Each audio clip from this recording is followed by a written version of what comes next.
त्यामुळे या बँकेवर सर्वच आमदार, खासदार आणि माजी मंत्री वगैरे सगळ्यांची नजर असते आणि याही वेळेला नोव्हेंबरमध्ये ही साधारण जिल्हा बँकेत निवडणूक होईल अशा प्रकारची परिस्थिती आहे.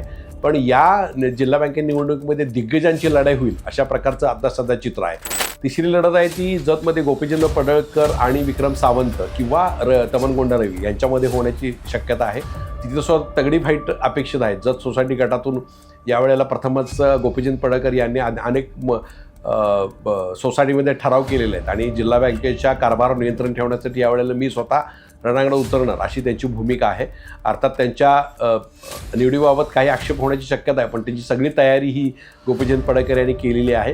ही लढतसुद्धा फार मोठ्या प्रमाणात होणार आहे. जयंत पाटील आणि बाकीच्या सगळ्या नेत्यांनी गोपीचंद पडळकर यांना आपण रोखू असा विश्वास एका बाजूला व्यक्त करताना, कारण मिरजेमध्ये या दोन्ही तगड्या नेत्यांमध्ये म्हणजे जरी सोसायटीमध्ये अनेक सोसायटींमध्ये विशाल पाटील यांचा जरी बऱ्यापैकी प्राबल्य असेल तरी सुरेश खाडे अतिशय तगडं नेतृत्व आहे. जिल्ह्याचे पालकमंत्री आलेले आहेत आणि अतिशय आर्थिक स्थिती मजबूत असलेले नेतृत्व आहे. त्यामुळं ही लढत अतिशय महत्त्वपूर्ण होईल. दुसरी लढत होईल ती तासगाव सोसायटी गटात होईल. त्याच्यामध्ये माजी खासदार संजय काका पाटील हे उतरण्याची शक्यता आहे आणि त्यांच्या विरोधात माजी आमदार सुमनताई पाटील. नमस्कार, मी हनुमंत मोहिते, हनुमंत मोहिते .सोनेरा या माझ्या यूट्यूब चॅनलवर सर्व प्रेक्षकांचं स्वागत आहे. सांगली जिल्हा मध्यवर्ती बँकेची प्रारूप मतदार यादी जाहीर झालेली आहे आणि 11 सप्टेंबरला याची अंतिम मतदार यादी सुरू होईल.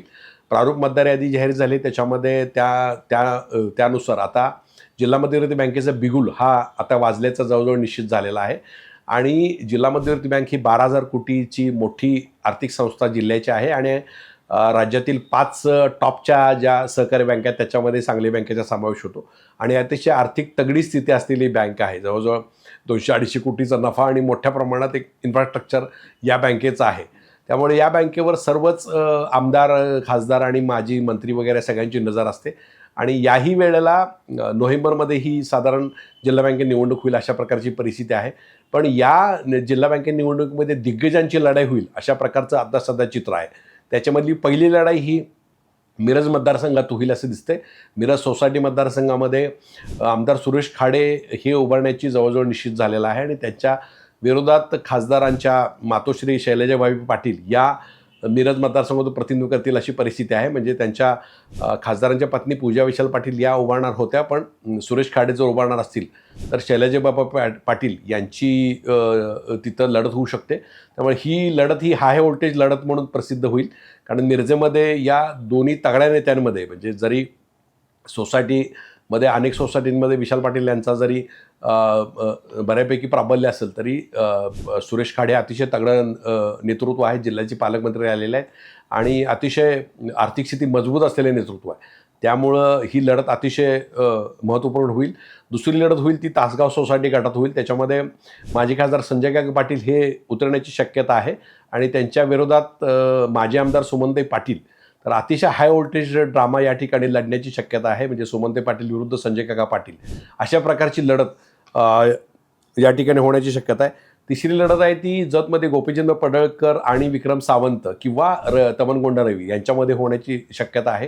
तिथं सुद्धा तगडी फाईट अपेक्षित आहे. जत सोसायटी गटातून यावेळेला प्रथमच गोपीचंद पडळकर यांनी अनेक सोसायटीमध्ये ठराव केलेले आहेत आणि जिल्हा बँकेच्या कारभारावर नियंत्रण ठेवण्यासाठी यावेळेला मी स्वतः रणांगणात उतरणार अशी त्यांची भूमिका आहे. अर्थात त्यांच्या निवडीबाबत काही आक्षेप होण्याची शक्यता आहे, पण त्यांची सगळी तयारी ही गोपीचंद पडळकर यांनी केलेली आहे आणि कोणत्याही परिस्थितीमध्ये या जिल्हा बँकेत जायचंच असा चंग त्यांनी बांधलेला दिसतो. त्यामुळं ती लढतसुद्धा फार मोठ्या प्रमाणात होणार आहे. जयंत पाटील आणि बाकीच्या सगळ्या नेत्यांनी गोपीचंद पडळकर यांना आपण रोखू असा विश्वास एका बाजूला व्यक्त करताना, त्यामुळं ही जी लढत आहे विक्रम सावंत किंवा तमनगोंडा रवी विरुद्ध गोपीचंद पडळकर ही सुद्धा हाय व्होल्टेज ड्रामा अतिशय रंगणार आहे. मोठी उलाढाल त्या ठिकाणी होण्याची शक्यता आहे. दुसऱ्या बाजूला वाळवा मतदारसंघामध्ये चिमण नागे किंवा राहुल महाडिक, सम्राट महाडिक यांच्या विरोधात प्रतीक जयंत पाटील हे उभारण्याची शक्यता आहे. तिथंसुद्धा फार मोठ्या प्रमाणात लढत होणार आहे. अर्थात सहकारी संस्थेमध्ये जरी जयंत पाटलांचं प्राबल्य असलं तरी महाडिक बंधूपैकी एक किंवा चिमण नागे उभारले तर तिथंसुद्धा फार मोठ्या प्रमाणात लढत होण्याची संकेत आहे. आटपाडीमध्ये सुद्धा तानाजी पाटील हे तिथं शिवसेनेकडे उभारणार आहेत, पण तिथंसुद्धा ब्रह्मानंद पडळकर किंवा त्यांच्या गटाचा कोणतरी तिथं सोसायटी गटात उमेदवार उभारू शकतो. त्यामुळे तीसुद्धा अतिशय हाय व्होल्टेज लढत होणार असे प्रकारची परिस्थिती आहे.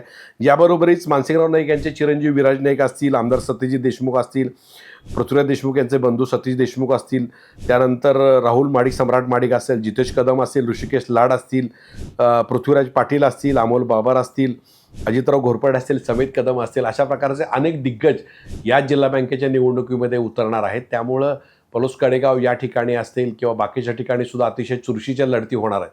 त्यामुळं जिल्हा बँकेमध्ये या दिग्गजांची लढाई कशी होते आणि यामध्ये कोण जिंकतं किंवा कोण उभारतं हे पाहणं फार मनोरंजनाचं ठरेल.